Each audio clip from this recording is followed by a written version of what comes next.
The wind whistled through the bare trees behind the Whitfield farmhouse, a lonely sound that echoed the emptiness inside Clara's chest. She had buried her father 2 months ago beneath the old oak beside her mother. The farm was nearly gone now, sold piece by piece to pay debts that never seemed to end.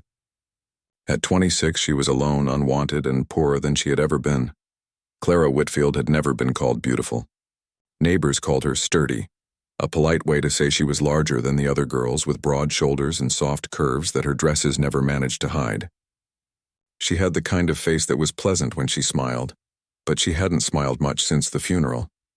Each morning she rose before dawn, feeding the chickens and hauling water, though she knew the farm's days were numbered. Her father's old plow rusted by the fence. The land had grown tired, and so had she. It was during one of those long evenings that she found the newspaper. The headline was smudged, the paper worn from passing hands, but at the bottom she saw a column titled, "Mail Order Brides Wanted." Her heart pounded as she read, "Rancher in Wyoming Territory seeks wife. Must be strong, loyal, and willing to help work the land. Age not important, character most valued. Inquire by letter. Thomas Bledsoe, Cottonwood Creek." Clara stared at those words until they blurred. For the first time in months she felt something flicker inside her, a fragile flame of hope. That night, by the light of a single candle, she took out her best pen and began to write. "Dear Mr. Bledsoe, my name is Clara Whitfield. I'm 26 years old and live in Missouri. I was raised on a farm, so I am familiar with hard work and long days. I can cook, sew, tend animals, and I believe in honesty, faith, and keeping one's word. I do not claim to be beautiful, but I have a good heart and a willing spirit. If you seek a woman to share your burdens and your blessings, I would be honored to write again." When she sealed the envelope, her hands trembled. It felt foolish, sending her heart into the unknown, but something inside her whispered that this was her last chance to start anew. 2 weeks later, a letter arrived. "Miss Whitfield, your letter was received. I appreciate your honesty. Life on the plains is difficult, and I require a woman of strength and sense. If you are earnest in your offer, I will send money for your train fare to Wyoming. Upon arrival, if we are compatible, we may proceed to marriage. Thomas Bledsoe." Clara pressed the letter to her chest, tears filling her eyes. A future, one that didn't involve loneliness or pity, waited for her out west. She spent the next few weeks preparing. She sold the last of her family's furniture and used the money to buy a plain but sturdy blue dress. Mrs. Combs from the mercantile helped her trim her hair and whispered, "You're brave, dear. Most women would be too afraid to go." "I suppose I'm afraid too," Clara admitted, "but staying here frightens me more." When the day came, she packed her trunk with a few belongings, her mother's Bible, a small quilt, and the silver locket her father had given her. As the train whistle screamed through the cold morning air, Clara took one last look at the only home she'd ever known. "Goodbye, Papa," she whispered. "I'll make you proud." The journey west was long and strange. The train rattled through miles of endless prairie, and the passengers changed from businessmen to cowboys to quiet families seeking new beginnings. Clara spent most of her time staring out the window, imagining the man who had written her, Thomas Bledsoe. She pictured him as tall, perhaps with kind eyes, someone who wouldn't flinch at her size or quiet nature, someone who might look at her and see not a burden but a blessing. When the train finally reached Cottonwood Creek, her heart thudded so hard she thought everyone could hear it. The station was small, a weathered building surrounded by dust and sagebrush. The air was dry, smelling faintly of horses and sun-warmed earth. Clara stepped down, smoothing her blue dress, her hands trembling around the handle of her trunk. She searched the platform, and then she saw him. A tall man in a brown hat stood beside a wagon. His face was lean and tanned, his expression unreadable. He looked like the kind of man who never smiled unless he had a reason to. Gathering her courage, Clara approached. "Mr. Bledsoe?" He turned and his eyes swept over her head to toe. For a brief second she saw surprise flicker there, then disappointment. His lips thinned. "You're Clara Whitfield?" "Yes, sir." Her voice shook, but she held out her hand anyway. He didn't take it. "You didn't mention in your letter that you were built like that." The words struck harder than any slap. I wasn't aware it mattered," she whispered. He looked away, muttering, "You won't do. I can't afford a wife who'll slow me down. My ranch needs someone, Smaller. Her throat tightened. I came all this way. That's your mistake, not mine, he said sharply. He lifted her trunk from the wagon and set it back on the platform. Without another word, he climbed into his wagon, flicked the reins and rode away, leaving her standing in the rising dust. The sound of the wagon wheels faded. The other passengers avoided her eyes. A mother pulled her child closer, as if pity might be contagious. Clara sank onto her trunk, her hands shaking. The sun burned hot overhead, but inside she felt nothing but cold. She had dreamed of a new life, a husband, a home. But in one cruel instant it was all gone, mocked, dismissed, and left behind like an unwanted package. For the first time in her life, Clara wanted to disappear. That night the train station closed, and still she sat there alone beneath the stars. The wind whipped her hair and tears finally spilled down her cheeks. She took out Thomas's letter, the one that had given her hope, and tore it in half. The pieces drifted away into the darkness like ashes of a dream. She whispered to the night, "Maybe I was a fool to believe anyone could want me." But even as she spoke, a faint light glimmered far across the fields, a lantern swaying in the distance. She didn't know it yet, but that light would belong to Elias Turner, the man who would one day teach her that love had nothing to do with size, and everything to do with seeing the soul within. The morning came gray and cold. Clara woke on the wooden bench outside the train station, her neck stiff and her dress wrinkled. For a long moment, she couldn't remember where she was until the ache in her heart reminded her. Thomas Bledsoe had left her. The platform was empty now except for her trunk and a stray dog sniffing near the steps. A gust of wind swept dust across the boards, stinging her eyes. The world looked the same as it had the day before, but she wasn't the same woman anymore. She was Clara Whitfield, the unwanted bride who had traveled hundreds of miles to be told she wasn't good enough. She drew her shawl tighter and tried to think clearly. The next eastbound train wouldn't arrive for days. She had no ticket, no money, and no home to return to. Everything she owned was in that trunk beside her. When the general store opened, she mustered her courage and stepped inside. The smell of flour and leather filled the air. Behind the counter stood a plump woman with graying hair and a kind face. "Morning," the woman greeted. "You must be new to town." Clara nodded hesitantly. "Yes, ma'am. I just arrived yesterday." The woman's eyes flicked to the trunk through the window. "Looking for someone?" Clara hesitated. "I was supposed to be met by a Mr. Thomas Bledsoe, but he changed his mind." Her voice cracked on the last words. Understanding softened the woman's features. "Ah, honey. You one of them mail-order brides, then?" Clara blushed, lowering her gaze. "I was," the woman sighed. "Well, shame on him. I've heard of Bledsoe. Hard man. Always thinks he's better than the rest of us." "Don't you fret. Ain't your fault he's a fool." Her kindness nearly broke Clara's composure. She pressed her gloved hands together to keep from trembling.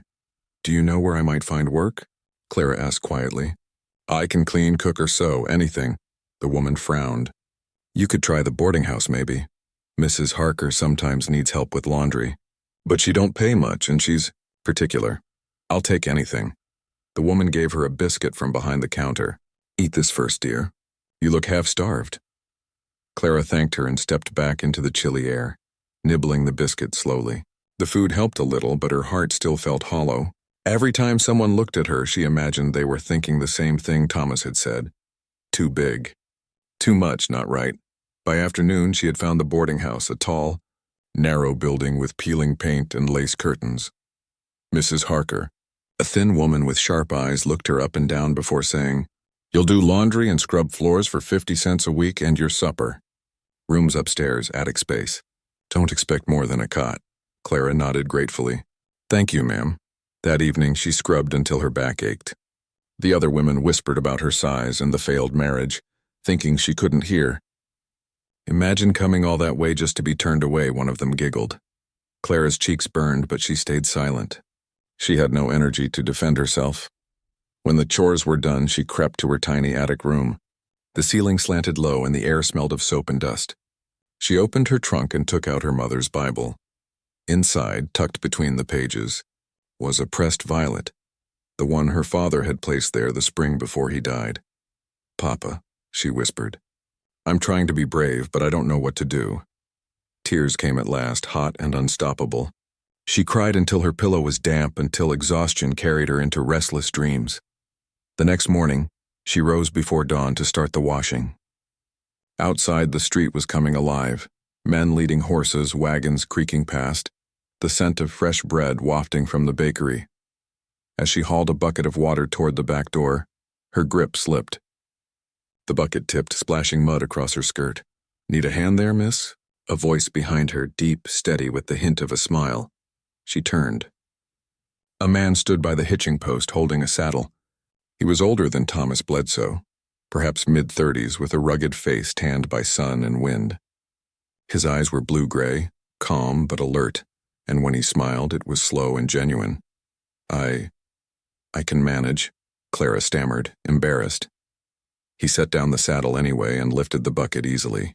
"Doesn't hurt to have help. Water's heavy this early in the morning."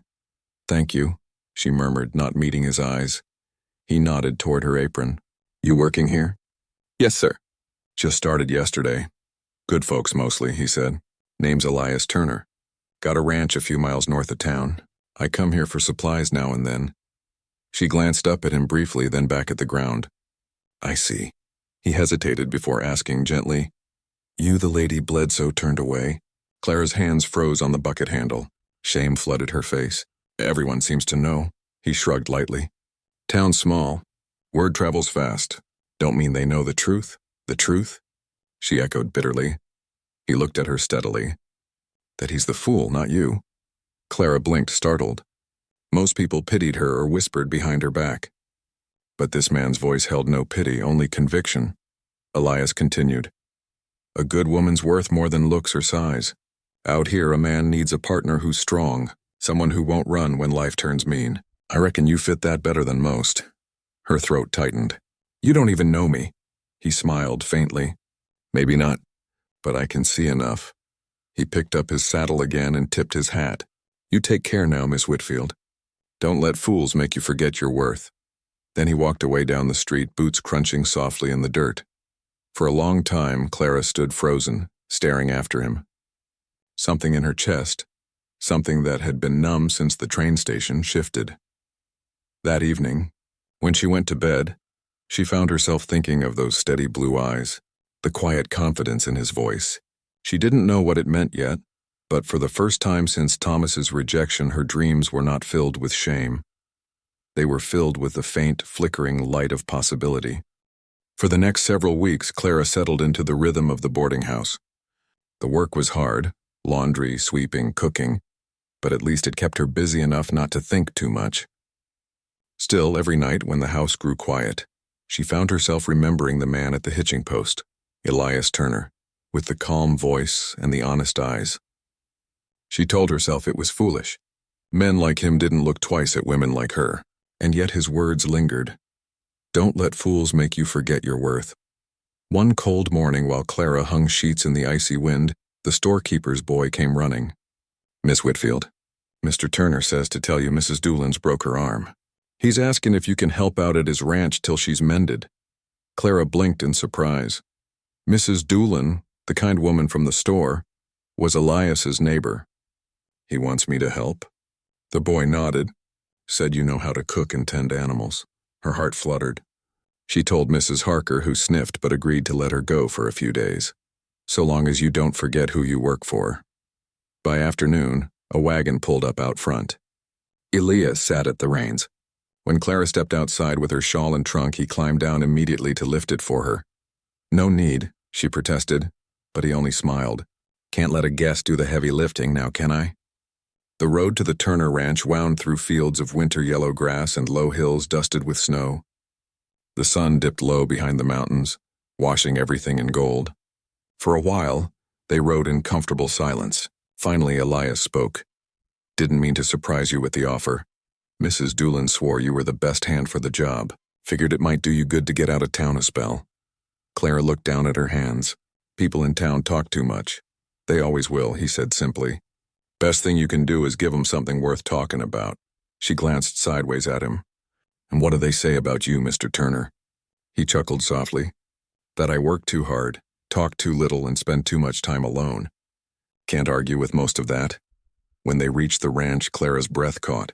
It wasn't large or fancy, but it felt alive. Smoke curling from the chimney, chickens scratching near the porch, horses nickering in the corral. Elias helped her down, his hand warm around hers for the briefest moment. Inside, the cabin was tidy but clearly a bachelor's home. Boots by the door, a stack of tools on the table, one lonely cup on the shelf. "It's plain," he said, "but it's honest. My sister lived here once. Left a few things behind that make it feel less empty." Clara smiled faintly. "I think it's lovely." That night she cooked stew while he mended tack by the fire. They spoke little at first, then more as the hours passed. About the weather, about her father's farm, about how he'd built this place after losing his wife to fever years ago.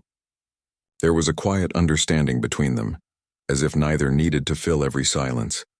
Days slipped into a gentle pattern. Clara rose before dawn to bake bread and milk the cow. Elias fed the horses and fixed fences. They shared coffee on the porch each morning, watching the light spread across the hills. One afternoon, a storm rolled suddenly from the west. Wind howled through the valley, flinging sheets of rain. Clara ran outside to save the laundry from the line.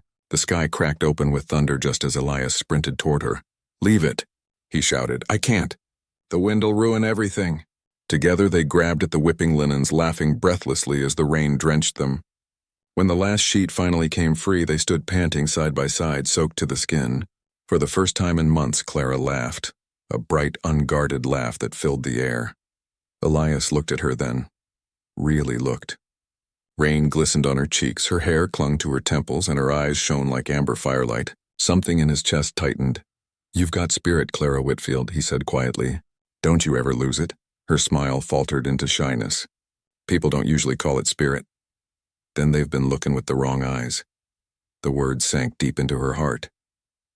As the storm passed, their friendship deepened. Elias taught her how to ride a horse properly. Not side-saddle nonsense. You need balance. At first she was terrified, clutching the reins too tightly, but he rode beside her, patient and steady. When she finally managed to stay in rhythm, he grinned. "Told you so." In return, she taught him to bake biscuits that didn't turn to stone. He was hopeless in the kitchen, which made her laugh until tears ran down her cheeks. It had been so long since she'd felt light enough to laugh like that. Sometimes, when the evening grew still, she would catch him watching her, not with desire alone, but with admiration, as though he saw all the hidden corners of her she'd tried so hard to hide. It frightened her and warmed her at once. One night, while they sat by the fire shelling peas, Elias spoke without looking up. "You ever think about going back east?" She shook her head slowly. "There's nothing left for me there." He nodded. "This land's rough. Breaks a lot of people. But you fit here. You've got strength in you." Clara stared at the flames. Thomas Bledsoe didn't think so. He set the bowl aside. "Bledsoe's a man who sees with his pride, not his heart. You don't measure worth with a waistline. You measure it with what a person can carry and still keep standing." Her eyes burned. "You shouldn't say such kind things, Elias. It'll make me start believing them." He met her gaze. "Good, you ought to." For a long moment they sat in silence, the fire popping softly between them. Then she smiled, a small, trembling smile, but real. Winter melted into spring. Flowers returned to the hillsides and the sound of calves filled the air. Clara had never felt so strong, so sure of herself. The townsfolk who once pitied her now greeted her with respect when she rode in for supplies beside Elias. She didn't notice the stares anymore. She had learned to hold her head high. One afternoon, Elias brought her a gift, a small wooden box he had carved himself. Inside lay a simple hairpin shaped like a leaf. "It ain't much," he said, awkwardly rubbing the back of his neck, "but it reminded me of you. Quiet strength, you know, like something that bends but don't break." Clara's eyes filled with tears. No one had ever given her anything so thoughtful. "It's beautiful, Elias," he smiled. "So are you." She froze, breath caught, but he looked away before she could answer, his ears turning pink. She held the hairpin like something sacred, realizing in that moment that her heart had found its home. That night, after Elias had gone to bed, Clara stepped outside into the cool spring air. The stars burned bright above the dark fields. She thought of the woman who had stepped off the train months ago, afraid, rejected, certain she would never be loved. That woman was gone. In her place stood someone stronger, gentler, and quietly radiant. Maybe love hadn't arrived in the way she'd dreamed, but it had found her nonetheless, wrapped in simple kindness and steady hands. Inside the cabin, Elias stirred and murmured her name in his sleep. Clara smiled to herself, whispering into the night, "Maybe I was never too much. Maybe I was just waiting for someone who saw enough." Winter had come early that year. The winds carried a crisp chill that swept through the valley, frosting the fences and silvering the edges of the creek behind Samuel's ranch. Inside the small wooden house, warmth glowed from the hearth. Clara moved between the stove and table, stirring stew, her movement steady and sure. Her laughter, light, genuine, mingled with Samuel's low hum as he whittled by the fire. It had been nearly 8 months since the day she arrived in that dusty town. Broken, humiliated, and lost. Now she felt rooted like the prairie grass that bent in the wind but never gave way. Outside, a rider approached. The sound of hooves broke the quiet rhythm of the afternoon. Samuel rose instinctively, setting down his carving knife. When the knock came, Clara turned, and the color drained from her face. It was Thomas Granger, the man who had once called her too fat, who had left her standing at the station with tears streaking her cheeks, now stood on her porch looking older, thinner, and strangely defeated. His hat twisted nervously in his hands. "Clara," he said, his voice uncertain, "I've come a long way to see you." Samuel stepped forward, his calm presence filling the doorway. "She's here," he said evenly, "but you'll speak to her with respect and or not at all." Thomas's eyes flickered toward Samuel, then back to Clara. For a long moment, no one spoke. The wind pressed against the walls, whispering through the cracks. "I didn't come to fight," Thomas said finally. "I came to apologize." Clara stood motionless. For months she had imagined this moment, how it might feel to see him again, to face the man who'd broken her spirit before the entire town. She thought she would feel anger, or bitterness, or even pity, but instead what she felt was peace. "What for?" she asked softly, her voice steady. "For how I treated you," he said. "For what I said that day. I was wrong." He stepped closer, his boots creaking on the porch boards. "My ranch has fallen on hard times. I had no one to help me, no one to care. You were willing to come all this way to be my wife, and I threw that away because I couldn't see past my own pride. I see now how foolish I was." He looked down at his hat. "If you could find it in your heart to forgive me, maybe you'd come back with me, start over." For a long, trembling second, the world seemed to hold its breath. Clara's hands tightened around the edge of her apron. Samuel said nothing, but she could feel the quiet strength radiating from him, his trust that she didn't need anyone to speak for her anymore. She stepped forward, her eyes clear, her chin lifted. "Thomas," she began, "when I came here, I thought my worth depended on what a man saw when he looked at me. I believed love was something I had to earn, by being smaller, quieter, less of myself." Her voice grew stronger with every word. "But Samuel taught me something different. He taught me that love isn't given as a favor. It's shared freely between equals. You rejected me not because of what I was, but because of what you weren't ready to see." Thomas's lips parted, but no words came. "I don't hate you," Clara continued. "In some strange way, I'm grateful, because your cruelty pushed me toward a man who truly sees me." She turned, her eyes softening as they met Samuel's. His gaze, steady, proud, tender, filled her with the warmth that had once been only a dream. "You said you came here to start over," she said to Thomas. "So start over, but without me." "I already found my home." Thomas's shoulders sagged. For a long moment he simply stood there, the wind tugging at his coat, his pride unraveling in the silence. He nodded once, a broken man trying to understand the weight of what he'd lost. "You've changed," he said quietly. "No," Clara replied. "I just stopped apologizing for who I am." And with that she closed the door. Inside, the air felt heavier for a moment, then lighter, freer. Samuel stepped close, placing his rough, calloused hand gently over hers. "You handled that with grace," he murmured. Clara smiled faintly. "I didn't want hate to have the last word. That's what made me small before." Samuel studied her, the firelight flickering in his eyes. "You were never small, Clara. The world just needed time to catch up to your heart." She felt tears sting her eyes, not of sadness, but of relief. For the first time in her life, she wasn't running from who she was. She had faced her past, stood tall and chosen love, not out of desperation, but out of knowing her own worth. The next morning, word spread quickly through the small town that Thomas Granger had ridden out again, this time alone. But the whispers that followed were different. The townsfolk who had once laughed at Clara now spoke of her with a kind of quiet awe. "Did you hear?" Mrs. Carter said at the general store. "The rejected bride sent him away herself. And the widower who took her in? He's marrying her come spring." By noon, even the gossip lost its sting. People nodded respectfully when Samuel and Clara rode into town together side by side. She no longer hid behind her shawl or looked down when she walked. She greeted people with a soft, confident smile, as though she had found the one truth no one could take away: that love, real love, asks for nothing except honesty. Spring came early that year. Wildflowers carpeted the hills around Samuel's ranch, and the air carried the scent of rain and earth. Under a wide blue sky with only a few friends gathered, Samuel took Clara's hands in his and said his vows. "I don't promise to make you happy," he said gently. "I promise to share my happiness with you." Clara's voice trembled as she replied, "And I promise never to doubt the woman I've become because you saw her before I did."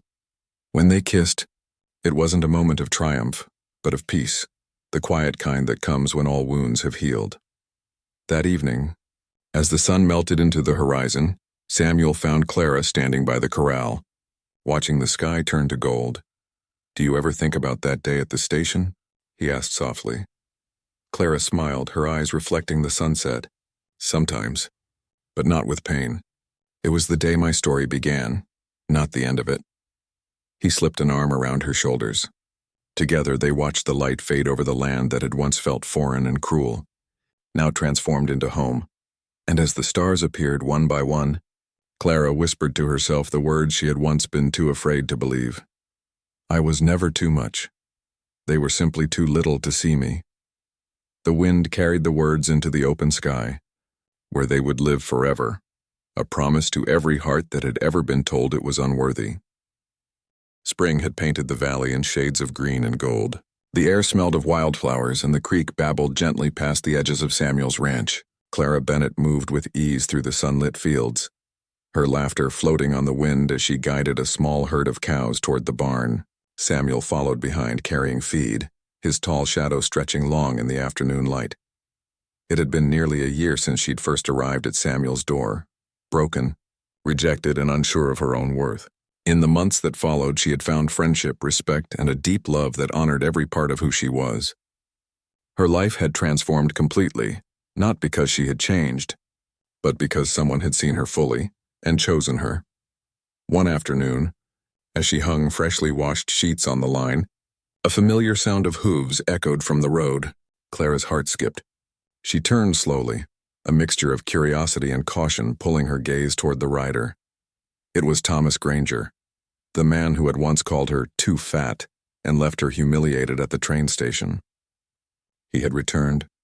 His hat was worn, his face etched with the hardships of a lonely year, and his eyes carried a humility that had been absent before.